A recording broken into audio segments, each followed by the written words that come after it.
Graça e paz a todos, sejam bem-vindos para o nosso momento de reflexão na Palavra de Deus. Pegue sua Bíblia, abra em Filipenses, capítulo 2, versículo 1 a 11. Se há, portanto, qualquer consolo em Cristo, se algum conforto de amor, se alguma comunhão no Espírito, se alguns entranháveis afetos e misericórdias, completai a minha alegria, para que sejais de semelhante pensamento, tendo o mesmo amor, sendo de um acordo, de uma mente, que nada seja feito por contenda ou por vanglória, mas com humildade na mente, cada um considere os outros melhores do que a si mesmo. Não atente cada um para as suas próprias coisas, mas cada qual também para as coisas dos outros. Que haja em vós a mesma mente que houve também em Cristo Jesus, que sendo em forma de Deus, não teve por usurpação ser igual a Deus, mas fez-se sem reputação, tomando sobre si a forma de um servo, fazendo-se semelhante aos homens, e achado na forma de homem, humilhou-se a si mesmo, sendo obediente até a morte e morte de cruz. Pelo que também Deus o exaltou soberanamente e lhe deu um nome que está acima de todo o nome, para que ao nome de Jesus se dobre todo o joelho das coisas dos céus e coisas na terra e coisas debaixo da terra, para que toda língua confesse que Jesus Cristo é o Senhor, para a glória de Deus Pai. Deus, mais uma vez, nos abençoe através da sua palavra, que Ele fale conosco, que Ele toque na nossa mente, no nosso coração, que Ele penetre o nosso interior com a sua palavra e que nós possamos ser transformados e que possamos alcançar a plenitude, aquele estágio que Deus determinou para nós. Muito bem, meus irmãos, hoje queremos aprender um pouco com aquilo que o apóstolo Paulo estava transmitindo para os irmãos filipenses.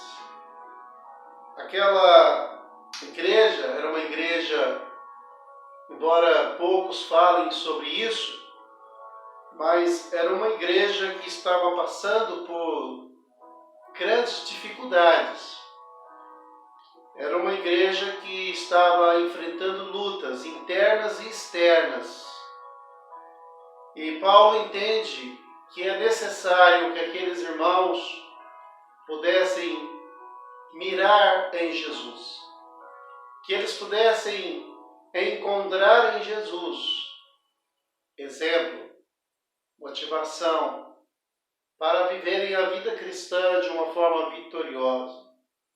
Então nós intitulamos a nossa reflexão de hoje: a quem devemos imitar? É fato que vivemos em um mundo pobre de exemplos bons. Nós mesmos podemos dizer que nem sempre temos sido bons exemplos. Temos falhado, temos muitas vezes errado o alvo, nos comportado mal. E muitas vezes preferimos que os outros nem mesmo saibam sobre nós, porque tememos que o nosso exemplo não seja bom, que ele não seja positivo, que ele não seja edificante. Há muitos crentes que vivem escondidos, como uma luz debaixo do alqueire, como uma lâmpada debaixo da cama, porque entendem que o seu brilho tem sido um brilho ofuscado pelo mundo no qual vivemos.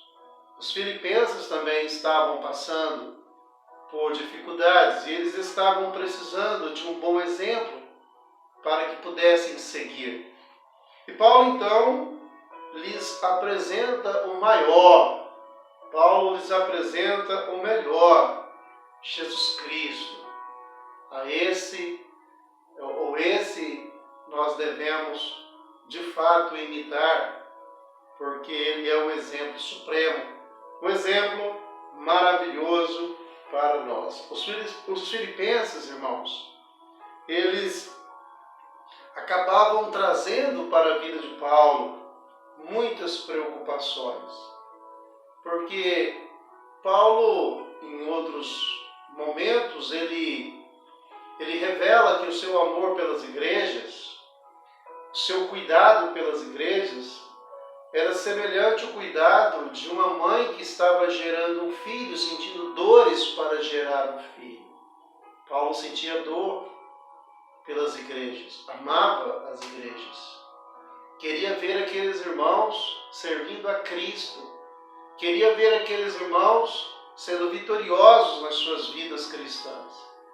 Mas quando lida com igrejas como de Corinto, como lida com igrejas como de Filipenses, onde as pessoas estão muito mais interessadas em se promoverem, onde as pessoas estão muito mais interessadas em serem elas vistas, isso traz muita preocupação para o apóstolo Paulo.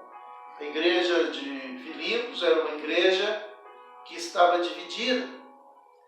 Era uma igreja que os falsos mestres estavam trazendo muita opressão, considerando-se elementos exteriores, de fora vinha muita perseguição.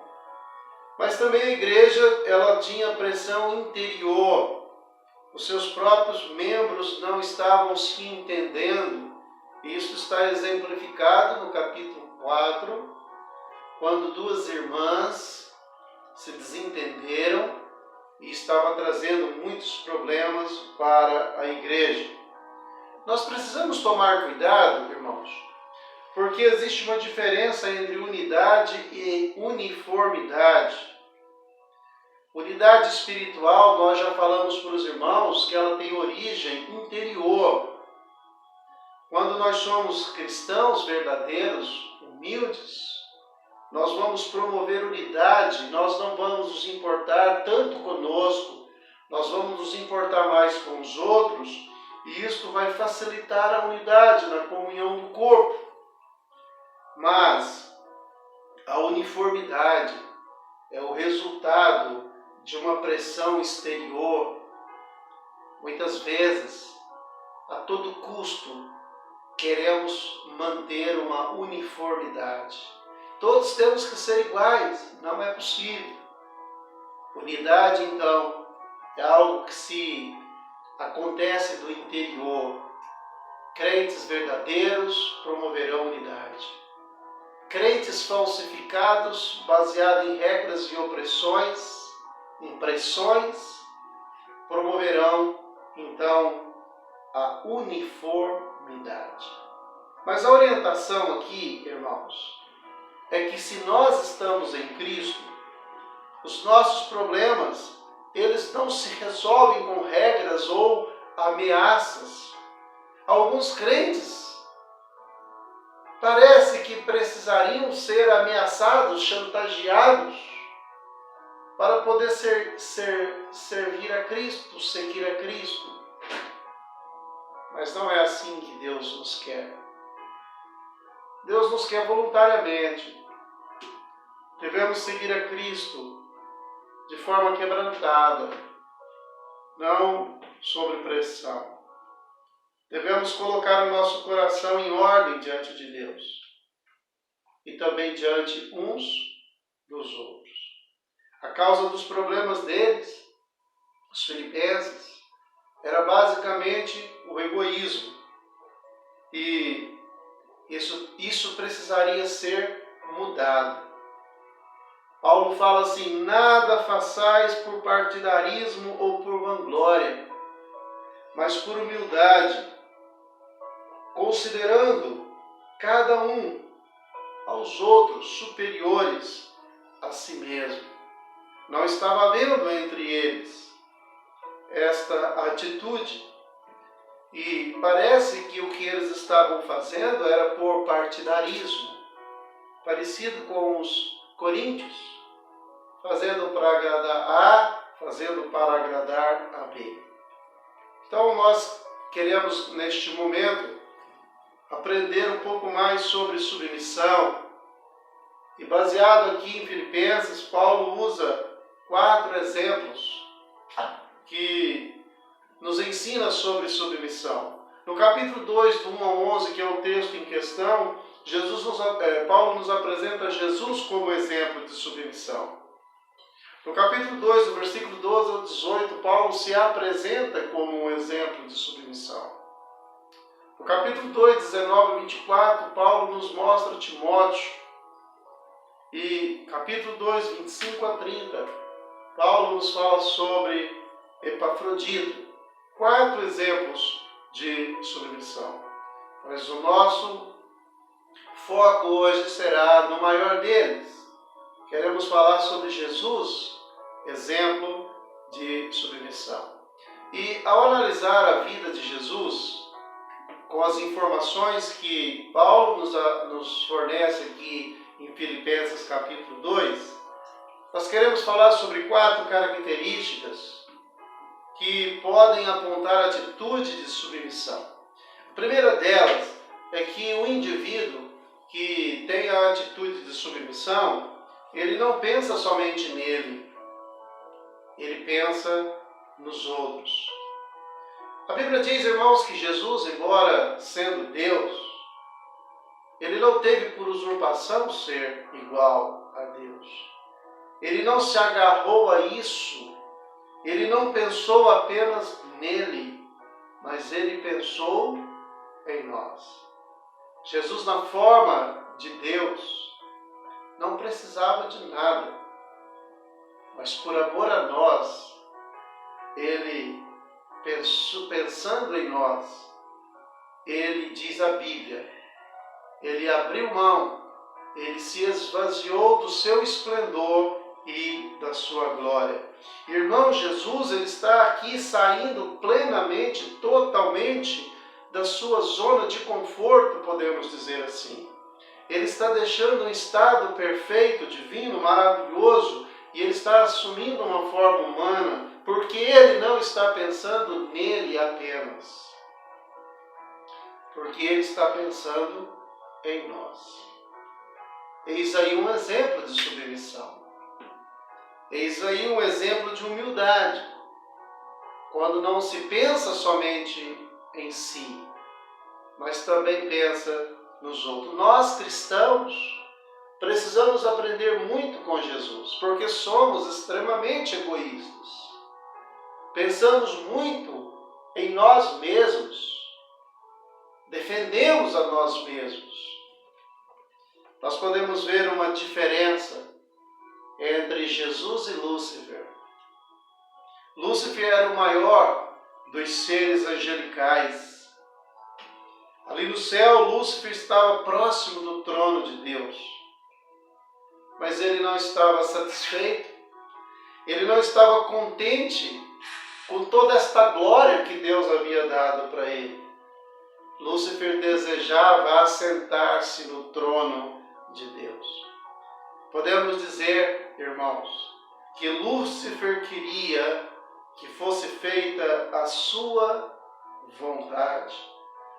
Enquanto Jesus não teve por usurpação ser igual a Deus. Não se agarrou a isso. Mas ele dizia, como um homem, no Getsemane, não seja como eu quero. Não seja feito a minha vontade, mas seja feita a tua vontade. Lúcifer, ele não se contentou em ser uma criatura de Deus. Lúcifer, ele queria ser o próprio Criador. Jesus que era o Criador.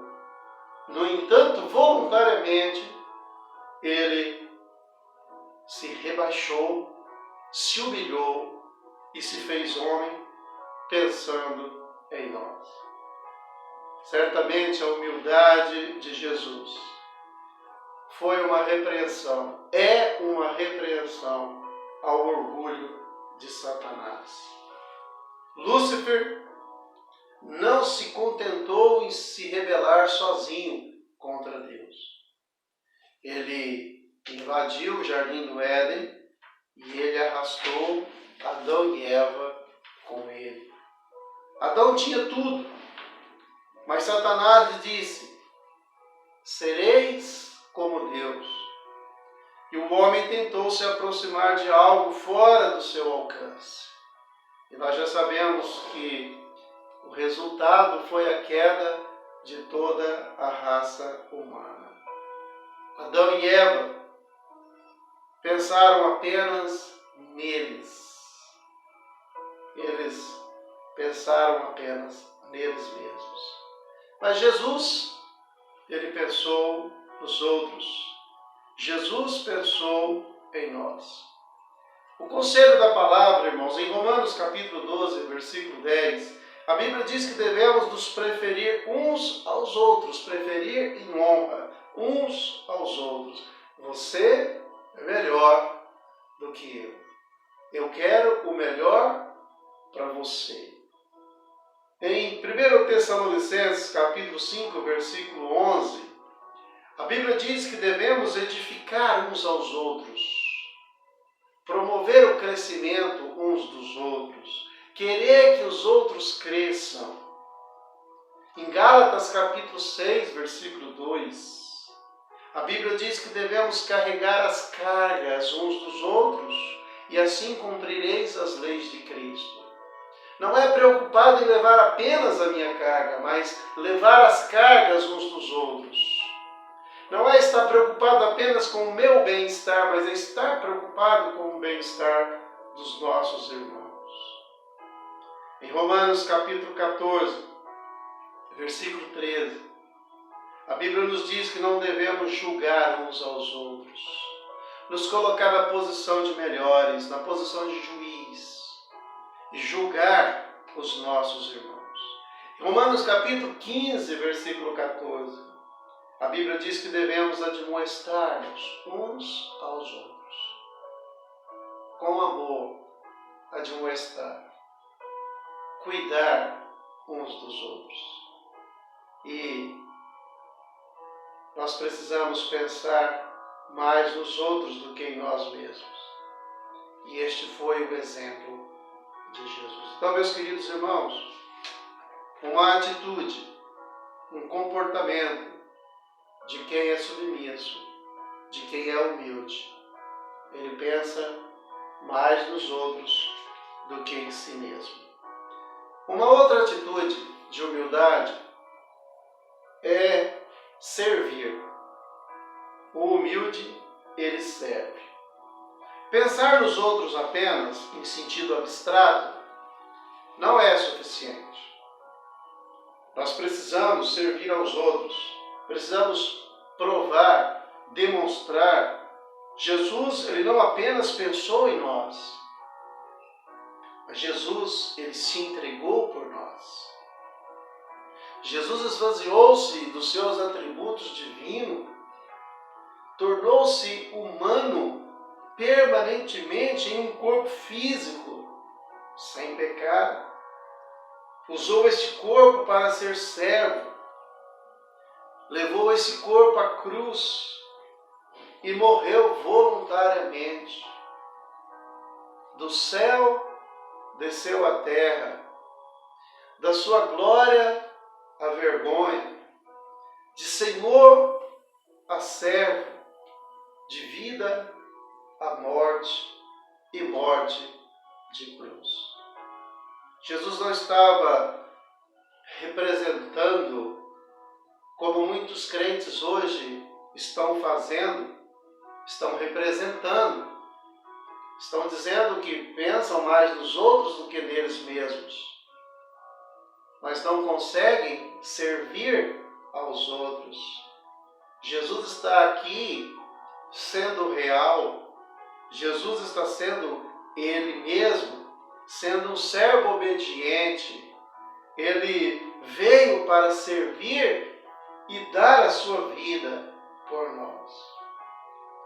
Sempre entre os discípulos havia uma luta. Muitos queriam ser ou ter o direito de serem reconhecidos como o mais importante. Queriam um lugar de destaque. Havia entre eles este orgulho. Mas Jesus, para lhes dar o exemplo, certa feita, pega uma toalha, pega uma bacia, e ele começa a lavar os pés dos apóstolos, mostrando para eles que não veio para ser servido, mas para servir e dar a sua vida. Dar-nos o exemplo de submissão, nos dá o exemplo de humildade. Ele, o próprio Filho de Deus, lavando os pés dos apóstolos. Há muitos crentes estrelinhas que acham que são importantes demais, que não estão sendo submissos, que não estão sendo humildes, que não estão pensando nos outros, que não estão servindo os outros, buscam apenas os seus próprios interesses. Defendem apenas a sua glória. E certamente isto é lamentável. O primeiro sinal de submissão é pensar nos outros e não em nós. O segundo exemplo de submissão é estar pronto para servir aos outros.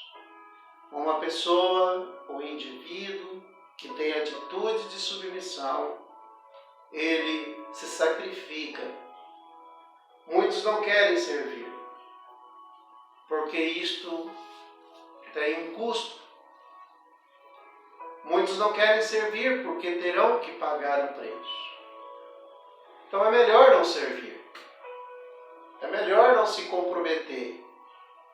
É melhor deixar do jeito que está.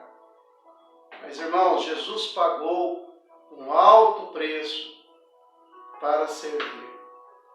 O alto preço pago por Jesus foi ter dado a sua própria vida para que nós pudéssemos viver.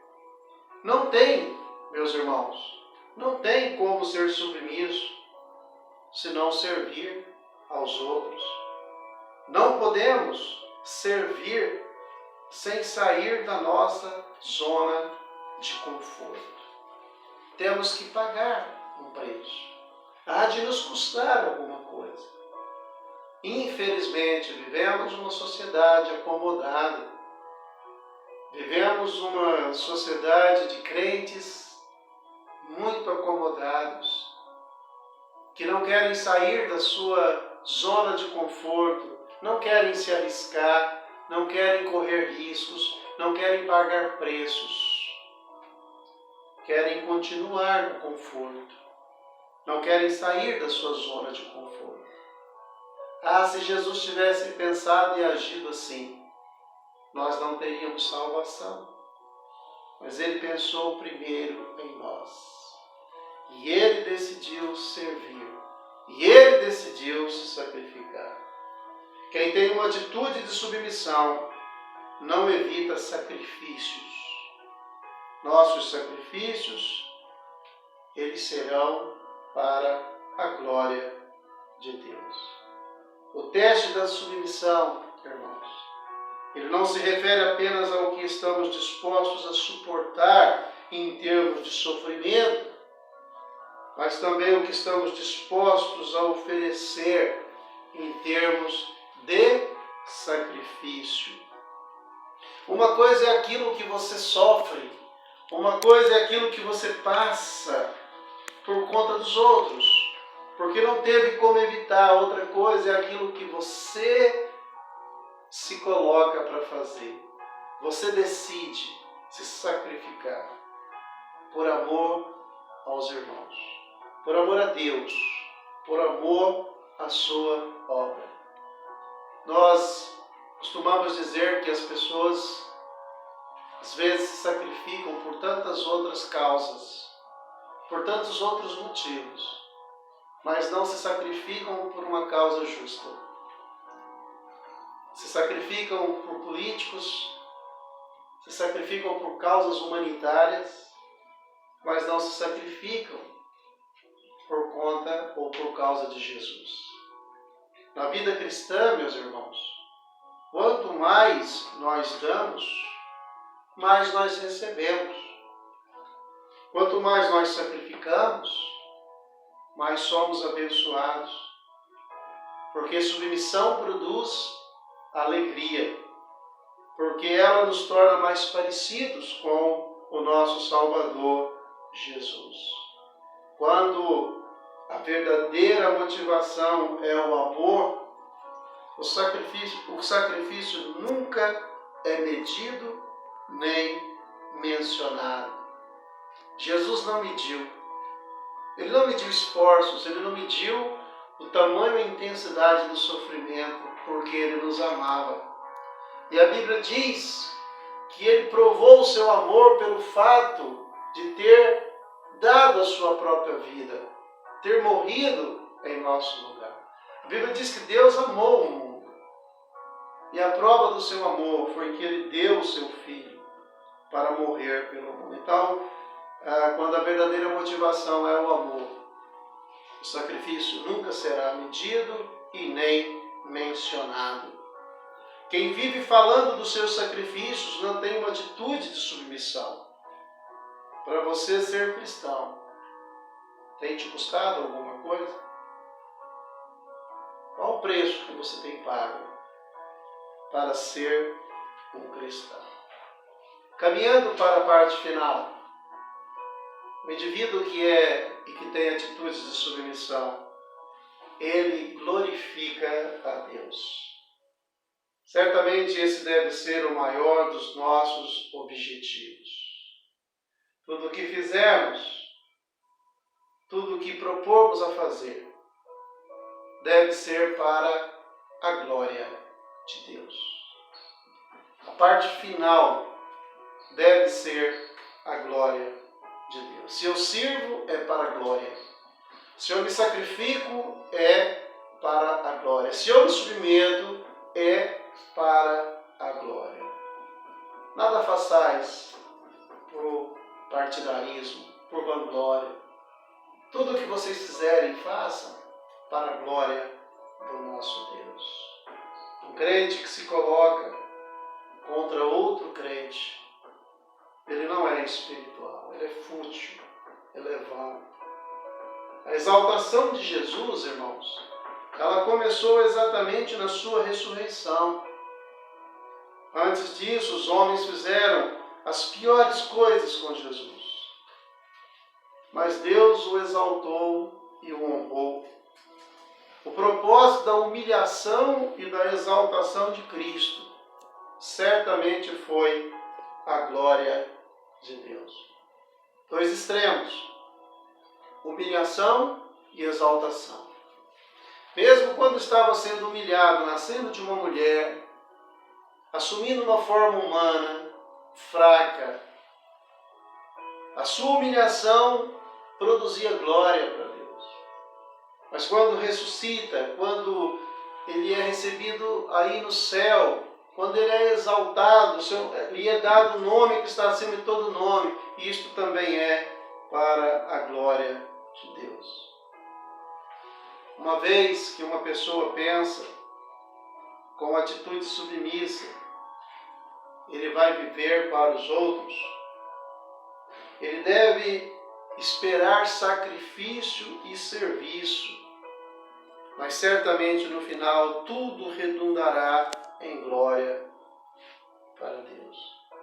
Mesmo que você tenha então essa atitude submissa, que você viva para os outros, que você se sacrifique pelos outros, que você sirva aos outros, saiba que no final isso redundará em glória para o nosso Deus, e esta é a parte mais importante.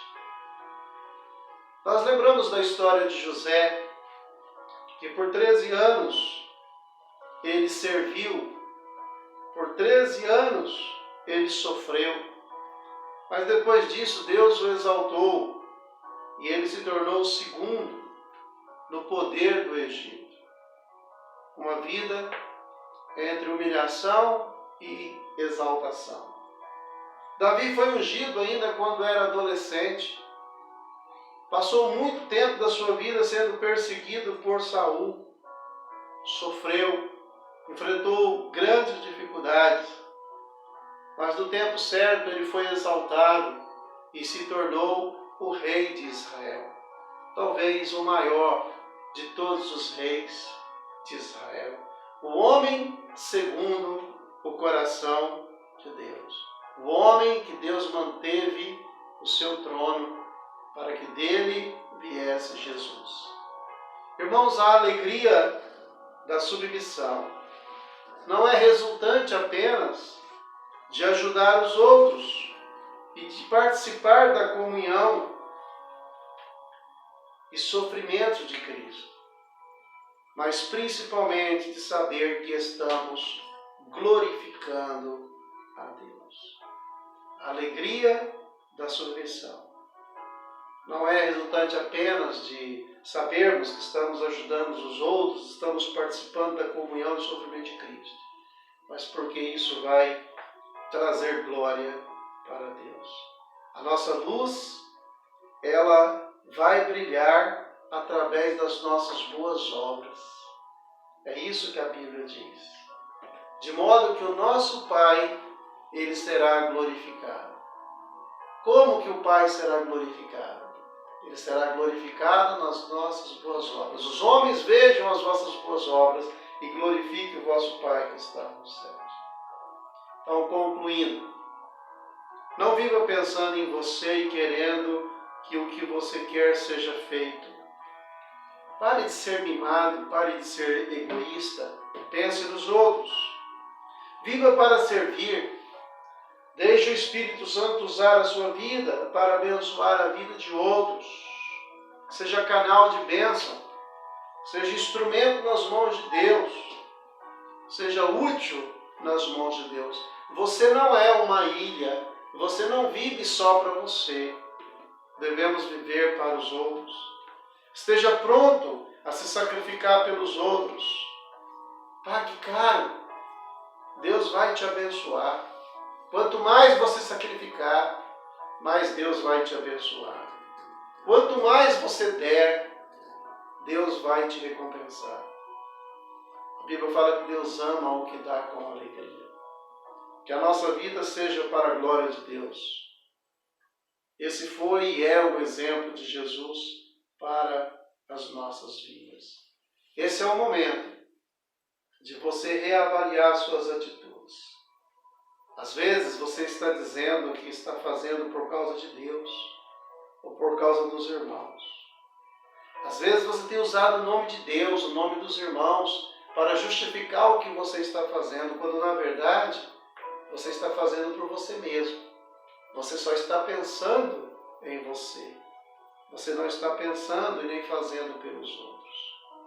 Quando fazemos para os outros, não nos aborrecemos, senão dá certo.